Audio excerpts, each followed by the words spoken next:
Fleet Commander Zirathan stood before the massive viewing window of his flagship and stared at the pale blue planet below him with all four of his eyes narrowed in contempt. The world looked so peaceful from up here, so harmless, so utterly unremarkable that he almost felt insulted by the assignment. The Velkari Dominion had given him 40 warships and 12 elite infiltration squads, just to conquer this tiny rock at the edge of an unimportant spiral arm. It was overkill of the highest order, and every commander in the fleet knew it. "Sir, we have completed our orbital scans," his second-in-command announced from behind him, her voice carrying a hint of the same boredom that Zirathan felt. "The planet registers as 70% water coverage with varied climate zones across its landmasses. Indigenous population numbers approximately 8 billion bipedal organisms. Technology level appears to be early atomic with primitive digital infrastructure." Zirathan let out a long hiss that served as laughter among his kind. 8 billion primitives with weapons that still relied on chemical propellants and controlled explosions. The Velkari had conquered civilizations with faster-than-light travel in less time than it took to finish a meal. "And what of the planetary classification?" he asked, without turning from the window. "I want to know why Command wasted so many resources on this backwater world." His second-in-command hesitated for just a moment before responding. "The Galactic Cartography Index has this world listed as Terra, also known locally as Earth. It carries a Class-15 Deathworld designation, sir, the highest classification in the index." Now Zirathan did turn around, and his four eyes blinked in sequence as he processed this information. A Class-15 designation was reserved for worlds, where survival was considered nearly impossible for non-native species. Planets with crushing gravity, corrosive atmospheres, mega-predators the size of small cruisers, or sentient hive swarms that could strip flesh from bone in seconds. He looked back at the peaceful blue marble hanging in the void and felt his confusion turn to amusement. "There must be some mistake," he declared with absolute certainty. "Look at that world. It has liquid water on its surface, a breathable atmosphere, and abundant plant life. The gravity is well within acceptable parameters. Where is the threat that warrants such a classification? The file mentions extreme temperature variations, widespread predatory fauna, a high concentration of toxic and venomous species, and numerous pathogenic microorganisms," his second-in-command read from her data tablet. It also notes that the dominant species has demonstrated unprecedented aggression and adaptability. Zirathan waved one of his four arms dismissively. "Every inhabited world has predators and diseases. The Cartography Index has clearly made an error. Or perhaps some coward of a surveyor exaggerated his report to avoid being assigned here. These humans are primitives who still wage war against each other with explosive projectiles. They will fall just like every other species we have encountered." He strode toward the command center with his robes flowing behind him. Around him, dozens of Velkari officers worked at their stations, monitoring everything from weapon systems to communication arrays. The flagship's silent mandate was the pride of the Dominion fleet, and it had never failed to deliver victory. "Prepare the infiltration teams," Zirathan commanded. "I want all 12 squads deployed to strategic locations across the planet within the next cycle. Their mission is simple: disable communication networks, identify military installations, and gather intelligence on population centers. Once we understand their defenses, we will begin the conquest proper." "What resistance do you anticipate, Commander?" asked one of his tactical officers. "Minimal at best," Zirathan replied with absolute confidence. "Our infiltrators have been gene-sculpted to perfectly mimic human appearance. They will move among these creatures undetected, and by the time the humans realize what is happening, their world will already belong to the Dominion." The preparation took less than a full cycle. 12 transport pods were loaded with the best operatives the Velkari had to offer. Each squad consisted of 8 individuals who had been modified at the genetic level to appear human in every external way. Their skin had been altered to match human pigmentation, their bone structure reshaped to fit the human template, and their eyes reduced from 4 to 2. Only their blood remained different, running violet instead of red, but that was a minor detail that would never matter. These infiltrators would complete their mission long before any human got close enough to see them bleed. Xarathan watched the pods descend toward the planet's surface and felt nothing but certainty. The Velkari Dominion had conquered over 2,000 worlds in the past 300 cycles. They had faced empires with technology far superior to these humans and crushed them without mercy. This mission would be no different. "Estimated time until full planetary assessment?" he asked. 72 local hours, Commander," came the reply. "Our squads will have complete intelligence packages ready for your review by then." 72 hours. Less than a single rotation of this primitive world, and they would know everything about its defenses, its weaknesses, its pathetic attempts at military organization. Then the real conquest would begin. Xarathan returned to his viewing window and watched the planet turn slowly beneath him. Somewhere down there, 12 squads of elite operatives were beginning their work. Soon they would send back reports confirming what he already knew, that Earth was nothing special, that humans were nothing special, and that the Class-15 designation was nothing more than a bureaucratic error. He could not have been more wrong. In the days that followed, the confident reports stopped coming. First, it was Squad 7 going silent after landing in a frozen northern region. Then Squad 3 sent increasingly frantic messages from some humid jungle before their communications cut out entirely. Squad 11 reported strange casualties in an urban environment, deaths that made no logical sense. But Xarathan refused to accept what the silence was telling him.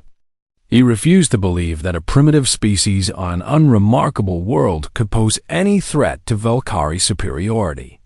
That refusal would cost him everything. For the humans had noticed the infiltrators almost immediately, and unlike the Velkari, they understood exactly what kind of world they lived on. They had survived ice ages and mass extinctions and predators beyond counting. They had climbed to the top of their planet's food chain, not through strength or speed, but through patience and persistence and an absolute refusal to ever stop fighting. The hunters from the stars had come to Earth expecting easy prey.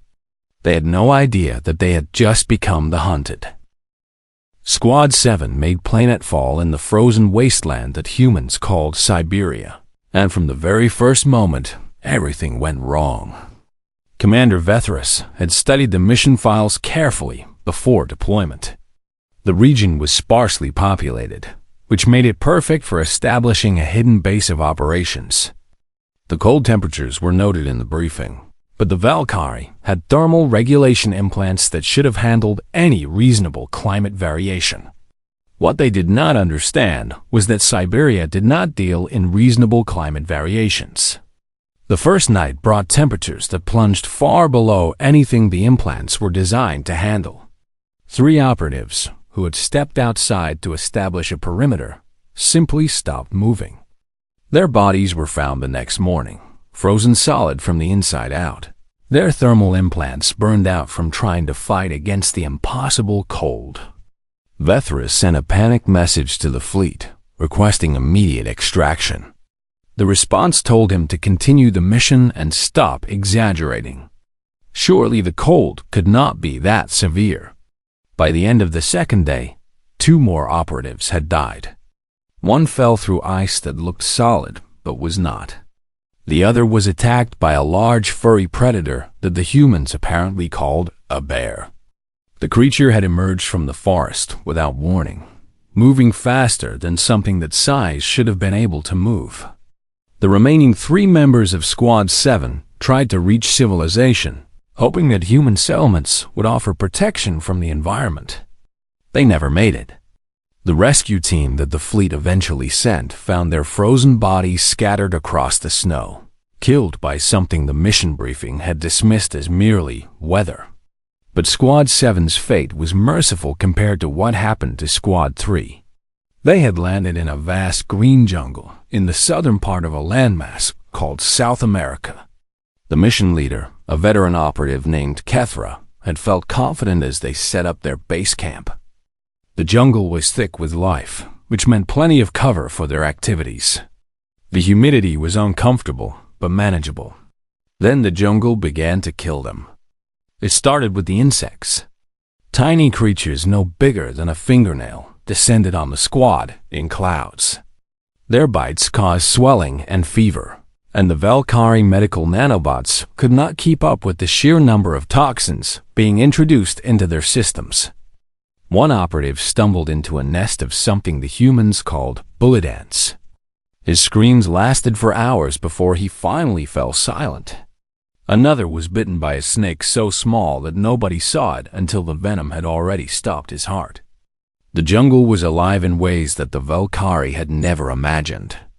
Every plant seemed to hide something dangerous. Every shadow contained a predator. The air itself was thick with spores and parasites that found Valkyrie biology just as hospitable as human biology. Kethra watched her squad die one by one, and her reports to the fleet grew more desperate with each transmission. She described parasitic worms that burrowed through synthetic skin. She detailed fungal infections that spread faster than their medical technology could counter. She reported fish in the rivers that could strip flesh from bone in minutes, and frogs whose skin secreted poisons powerful enough to kill with a single touch. Her final transmission was received aboard the Silent Mandate in fragments. Most of it was screaming. The last coherent words she managed to send were a warning that this planet was not what they had expected. Then there was only silence. Squad 11 attempted a different approach by infiltrating a major urban center. Surely the cities would be safer than the wilderness. Surely the humans had tamed their environment within the boundaries of their settlements. This assumption proved fatally incorrect. The squad leader reported that humans engaged in recreational violence for entertainment. They gathered in massive arenas to watch other humans chase balls and physically assault each other, and the observers would sometimes riot in the streets afterward, regardless of which team won. 2 operatives were caught in one such riot after something called a football match, and both were hospitalized with severe injuries. Another operative was killed by a vehicle while attempting to cross a road. The human drivers did not even slow down. When local authorities investigated, they classified the death as a minor traffic incident and seemed confused about why anyone would consider it noteworthy. The cities were supposed to be civilized. Instead, they were chaos organized just enough to function. Humans moved through their streets at dangerous speeds, consumed substances that were clearly poisonous, and engaged in activities that seemed designed to cause injury. One operative reported watching humans voluntarily jump from aircraft with nothing but fabric sheets to slow their fall. Another documented humans who climbed frozen mountains for recreation, knowing that the cold and altitude could kill them. A third discovered that humans kept wolves as household companions and had been doing so for thousands of years. These creatures had not just survived their Deathworld. They had embraced it. They had turned its dangers into entertainment and its predators into pets. But the most disturbing reports came from Squad 9, the only team that successfully integrated into human society without immediate casualties. Commander Yethanol had managed to establish a cover identity in a coastal city and spent weeks observing human behavior up close. What he discovered made his blood run cold. He reported that humans consumed ethanol recreationally, a substance that was toxic to virtually every known species in the galaxy. They deliberately exposed themselves to solar radiation that caused cellular damage. They ate capsaicin, a chemical that triggered pain receptors, and called it seasoning. Their medical practices were even more horrifying. Humans would allow other humans to cut them open while they were still conscious, trusting that the pain suppressants would work. They would break their own bones and reset them to heal stronger. They would inject weakened versions of deadly diseases into their children to build immunity. Ethanol's most chilling report contained a single observation that changed everything. "Commander," he had written, "these creatures are fully aware that they live on a death world. They know their planet is trying to kill them every single day. They know that their environment is hostile, their wildlife is deadly, and their own biology is fragile. And they do not care. They have made peace with death in a way that no other species has. They rush toward danger instead of away from it. They celebrate those who survive impossible odds and mourn those who fall. Then they send more of their kind to face the same dangers. I do not believe we can conquer this species. I believe they will destroy us if we try." Commander Zarathan read this report and dismissed it as the ravings of an operative who had lost his nerve. He ordered the remaining squads to continue their missions and began preparing the fleet for direct military intervention. He still did not understand what he was dealing with, but he would learn soon enough, because the humans had known about the infiltrators from almost the very beginning, and they were already planning their response. The Velkari thought they were the hunters. They were about to discover just how wrong they were.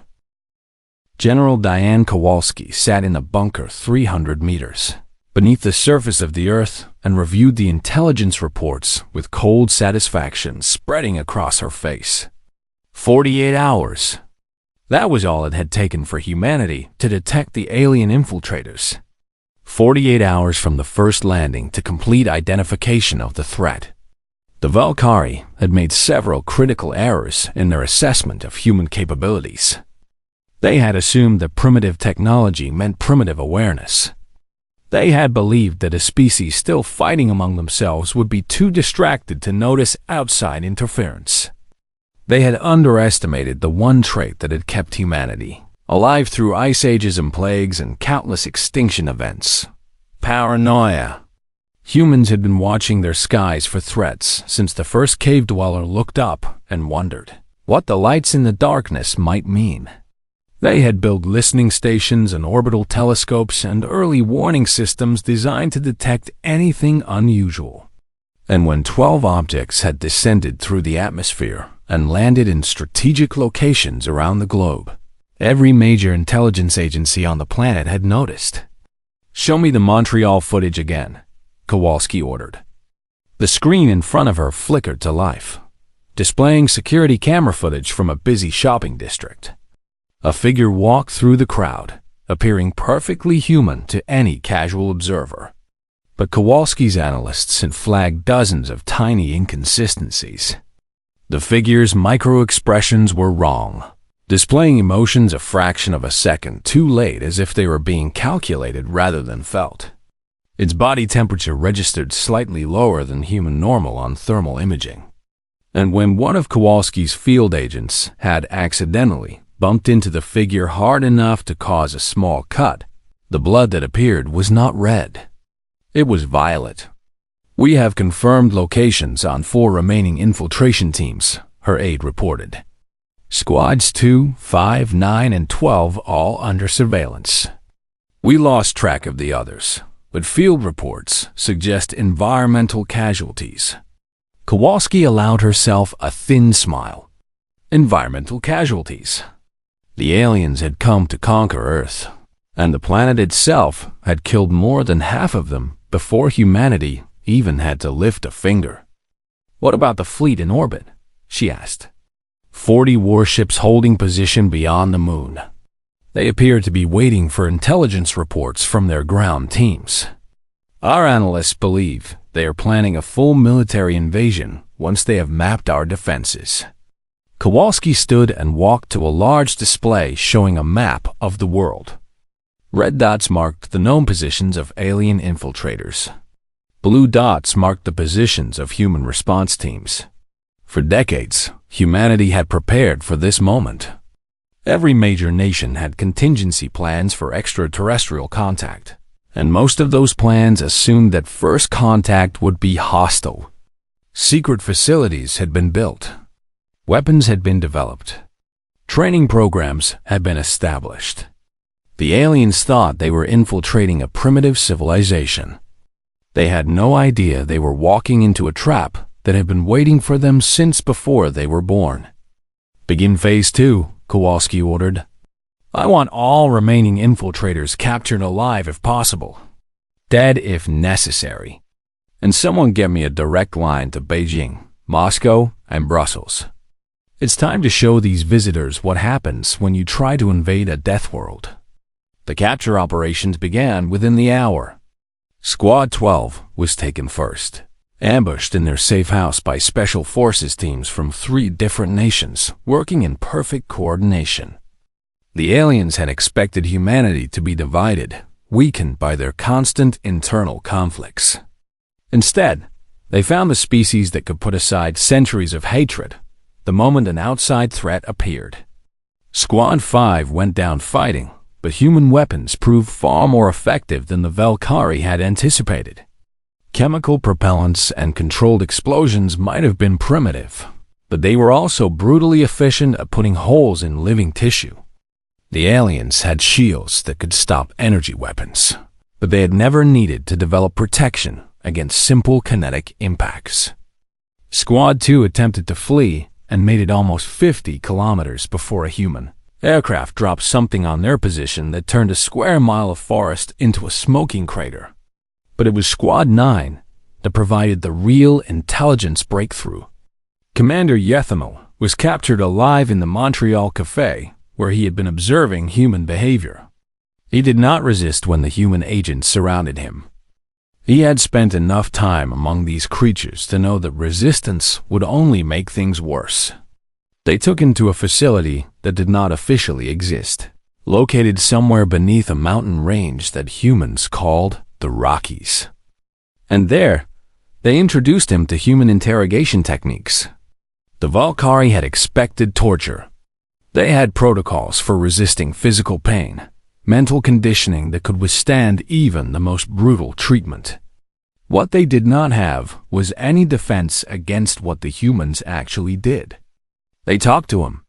General Kowalski sat across from Yethanol in a featureless room and simply explained what humanity was. She told him about the ice ages that had nearly wiped out their species. She described the predators they had hunted to extinction. She detailed the plagues they had survived, and the wars they had fought, and the disasters they had overcome. She explained that humans were persistence predators, a type of hunter that did not rely on speed or strength. Instead, they followed their prey for hours or days or weeks, never stopping, never resting, until the target simply collapsed from exhaustion. Every other predator on Earth would eventually give up. Humans never did. "Your species conquers through overwhelming force," Kowalski said, her voice calm and steady. "You arrive with superior technology and superior numbers, and you crush your enemies before they can respond. But that strategy has a weakness." Yethanol found himself leaning forward despite his training. "What weakness?" "It assumes your enemy will stop fighting when they realize they cannot win," Kowalski replied.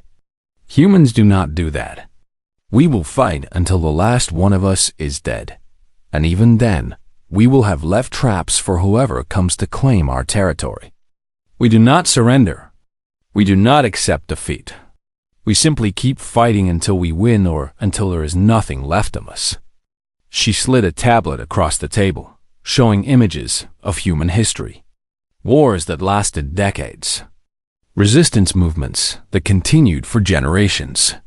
Soldiers who charged into certain death rather than retreat. "You have 40 warships in orbit," Kowalski continued. "We have 8 billion people who would rather die than submit.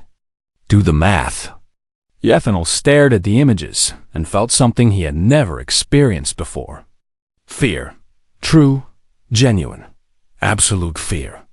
"We will let you send one final message to your fleet," Kowalski told him.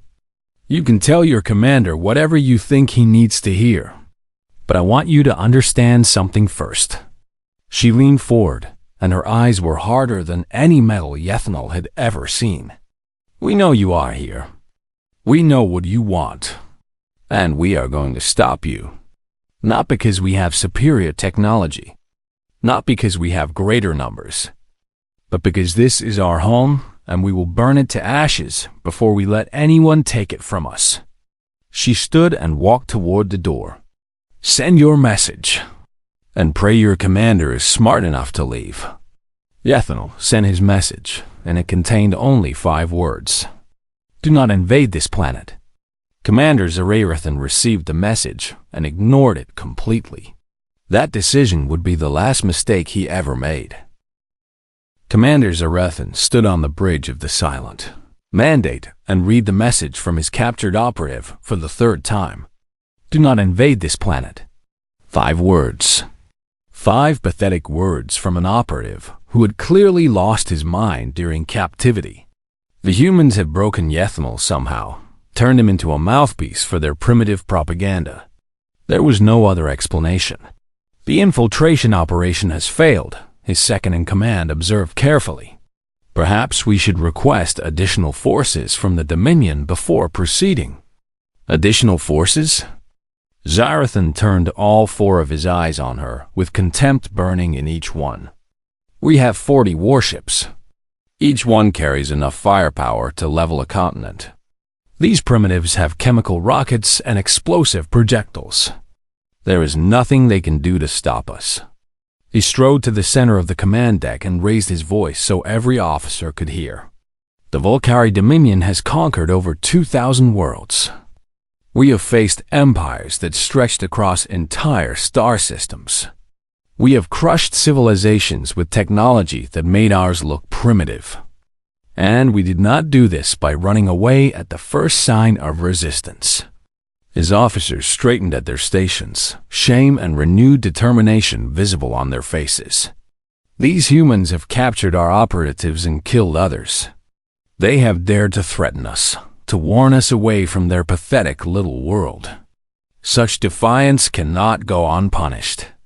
He turned to his tactical officer. "Order all ships to descend to low orbit. We will begin bombardment of major population centers immediately. Once they see their cities burning, these creatures will understand the futility of resistance." The fleet began its descent. 40 warships, each one bristling with weapons capable of reducing mountains to rubble, moved from their position beyond the moon and entered Earth's orbital space. Their shields shimmered with energy, protecting them from the debris that floated in the space around this primitive world. Zarathan watched the blue planet grow larger in his viewing window and felt nothing but satisfaction. This would be a quick conquest. A demonstration of Volcari superiority that would serve as a warning to any other species that might consider defying the Dominion. Then the first missile launched. It rose from somewhere on the largest landmass, a primitive chemical rocket that left a trail of smoke as it climbed toward the fleet.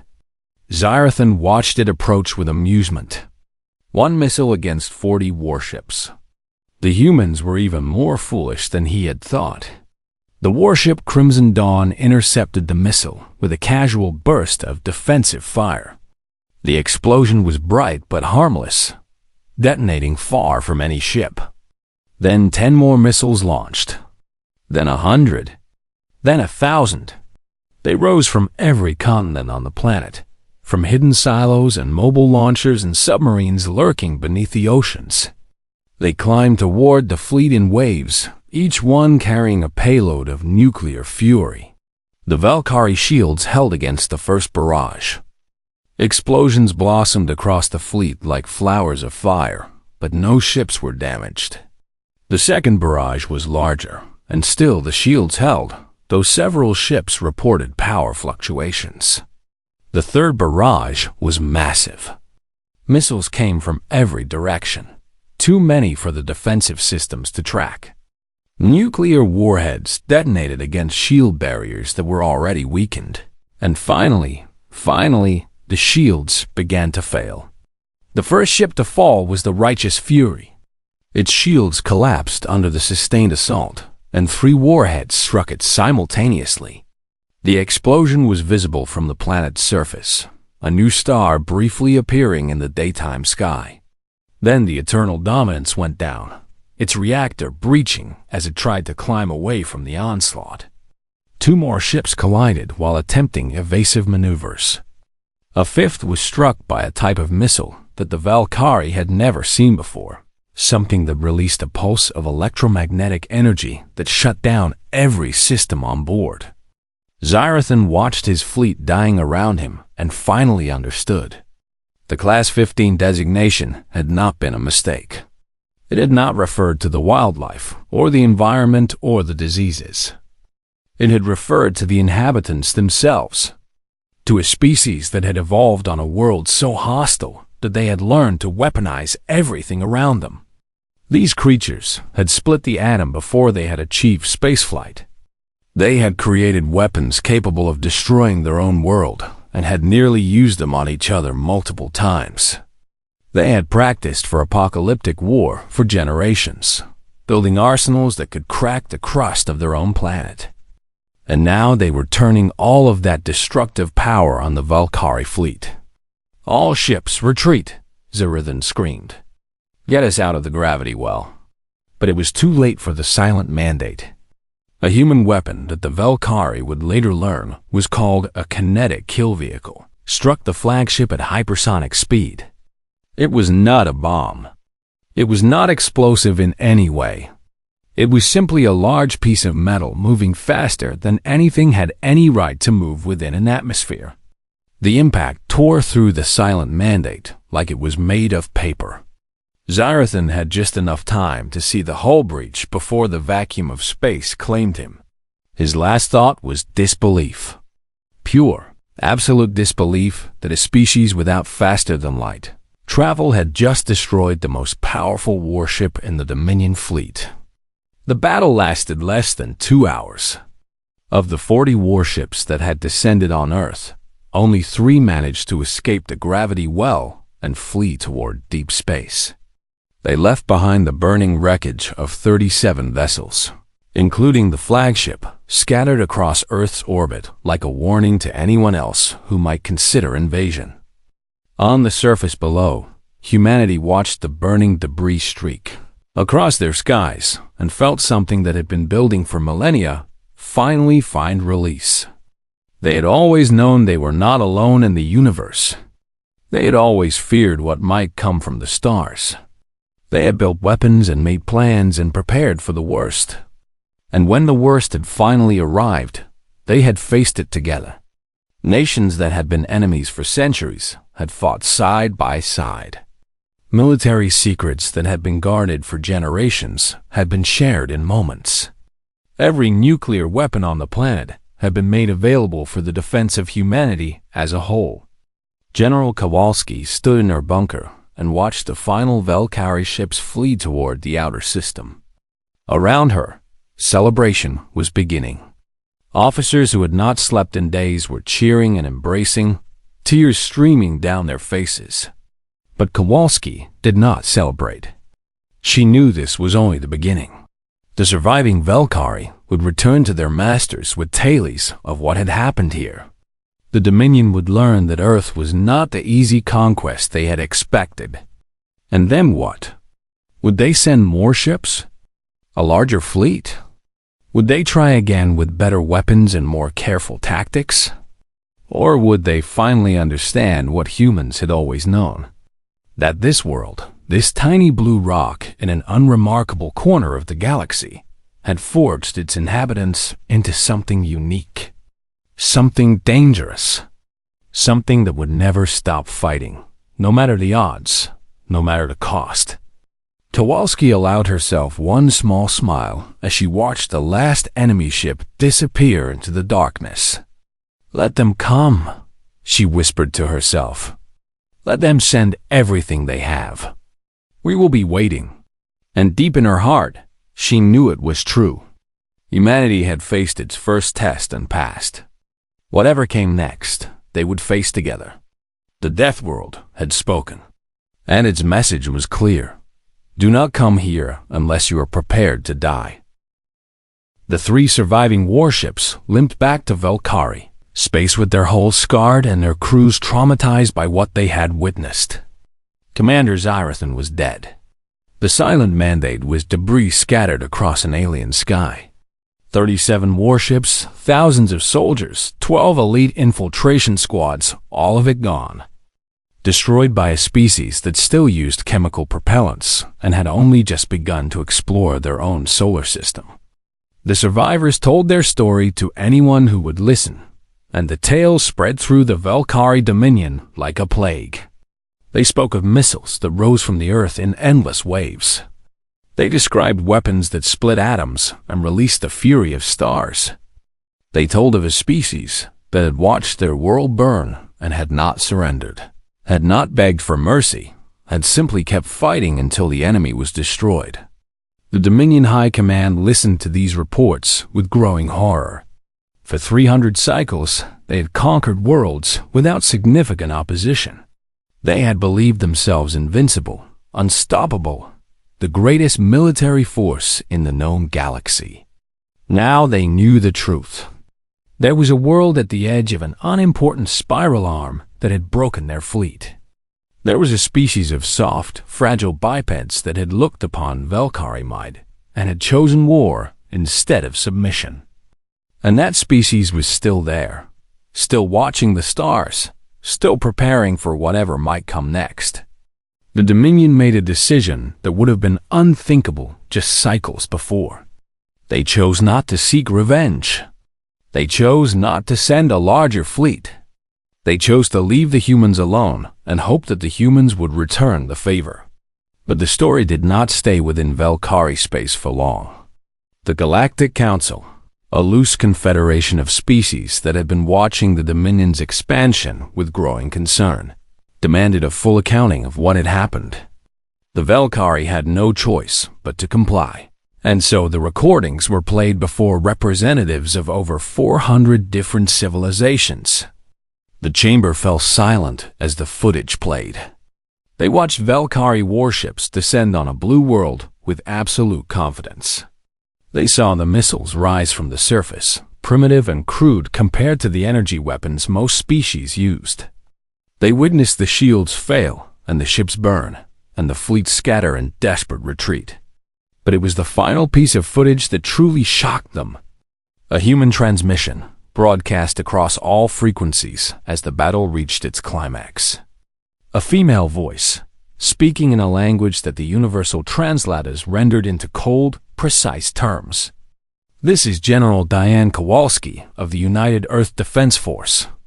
To the vessels attacking our world, you have made a terrible mistake. We did not start this war, but we will finish it. We do not know who you are. We do not care why you came. All that matters now is this. You tried to take our home, and we will make you pay for that with everything we have." The voice paused, and when it continued, there was something in its tone that made even the most ancient species in the chamber feel a chill. "We are humanity. We have survived ice ages and plagues and asteroids and our own worst impulses. We have clawed our way to the top of the food chain on a world that tried to kill us every single day. We are not afraid of you. We are not impressed by your ships or your weapons or your empire. You are just one more obstacle, and we have been climbing over obstacles since before your species learned to walk." The transmission ended with a promise that echoed through the silent chamber. "Leave now and never return. Or stay and learn what happens when you corner a Deathworld species on its home ground." The council did not deliberate for long. A unanimous vote was called, and the result was immediate. Terra, also known as Earth, was to be removed from the standard planetary classification system entirely. The Class-15 Deathworld designation was retired, deemed insufficient to describe what that world truly was. A new designation was created, one that had never existed before and would never be applied to any other world. Apex Exclusion Zone. Do not engage. Warning buoys were constructed and deployed to the edges of human space within a single cycle. They broadcast their message in over 4,000 languages, repeating endlessly for any vessel that might approach. The inhabitants of this system have been classified as an existential threat.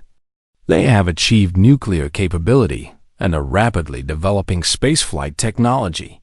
They are aware of extraterrestrial life and have demonstrated the willingness and ability to destroy any hostile force. Do not approach. Do not communicate. Do not engage under any circumstances. Violation of this exclusion zone is done at your own risk, and the Galactic Council accepts no responsibility for the consequences. And so the galaxy learned to fear a tiny blue world at the edge of an unremarkable spiral arm. Centuries passed. Humanity continued to grow, continued to develop, continued to reach toward the stars. They built stations in orbit around their world and colonies on their moon and outposts on the red planet they called Mars. They sent probes to the outer reaches of their solar system and dreamed of the day when they would finally break free of their stellar cradle. And then, one day, a human exploration vessel discovered the warning buoys. Captain Sarah Chun stood on the bridge of humanity's first interstellar spacecraft and listened to the message that the buoys broadcast.